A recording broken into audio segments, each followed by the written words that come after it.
दलितों का सबसे बड़ा नेता कौन? आकाश आनंद को भी अल्टीमेट को जमीन स्तर पर आखिरी सांस तक लड़ना होगा। सत्ता की राह देख रही बसपा 2027 की तैयारी में दलितों के मसीहा बनकर उभरेंगे। मायावती को ही दलितों का मसीहा माना है। असली लड़ाई चंद्रशेखर आजाद दलितों के लिए लड़ेंगे कि मायावती दलितों के लिए असली लड़ाई लड़ेंगी? कांग्रेस नेता और पूर्व सांसद डॉक्टर उदित राज का मायावती के ऊपर की गई टिप्पणी का किसको होगा फायदा, मायावती को या ऐसे में जिस प्रकार से उदित राज का मायावती के ऊपर की गई टिप्पणी से बहुजन समाज पार्टी के समर्थकों में कड़ा विरोध है, गुस्सा है। अभी यह मामला ठंडा ही नहीं हुआ था। कांग्रेस सांसद राहुल गांधी जो कि रायबरेली से सांसद है, एक कार्यक्रम के दौरान कुछ दलित छात्रों से ही पूछ लिया और पूछने के बाद जवाब भी दिया कि अगर मायावती साथ देती तो भारतीय जनता पार्टी 2024 में सत्ता में वापस ना आती।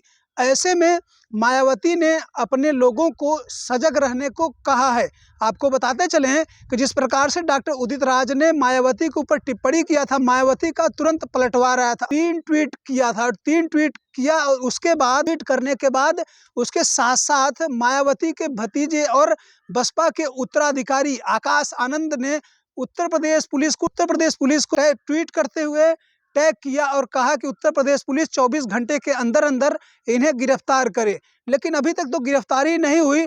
लेकिन ठीक इसके उलट कांग्रेस नेता और पूर्व सांसद डॉक्टर उदित राज ने अपनी जान को खतरा बताया और पुलिस से प्रोटेक्शन की भी मांग की। इस प्रकार से राहुल गांधी ने रायबरेली में कहा कि अगर मायावती साथ देती तो भारतीय जनता पार्टी सत्ता में ना आती। उसको लेकर के मायावती ने कहा कि जहां जहां कांग्रेस की सरकार है वहां पर भी आज भी दलित सुरक्षित नहीं है। दलितों का सबसे बड़ा नेता कौन? क्योंकि जिस प्रकार से पूरे देश में अलग अलग राज्यों में दलितों के अलग अलग नेता हैं, कोई भारतीय जनता पार्टी के साथ है, कोई कांग्रेस के साथ है।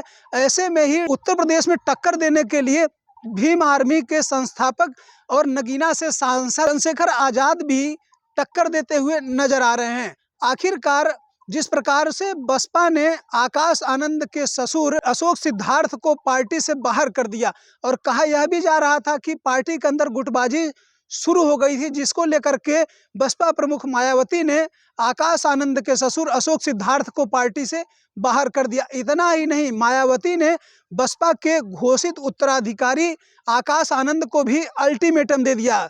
कहा कि अगर उत्तराधिकारी बनना है तो आपको जमीन स्तर पर आखिरी सांस तक लड़ना होगा, तभी वह सच्चा उत्तराधिकारी माना जाएगा। ऐसे आपको बता दें कि उत्तर प्रदेश में बसपा 2012 तक सत्ता में थी। उसके बाद से सत्ता की राह देख रही बसपा के लिए बहुत बड़ा चैलेंजिंग मूवमेंट आने वाला है। और बताया यह भी जा रहा है सूत्रों के अनुसार कि बसपा 2027 की तैयारी में अभी से लग गई है और वह फिल्टर कर रही है।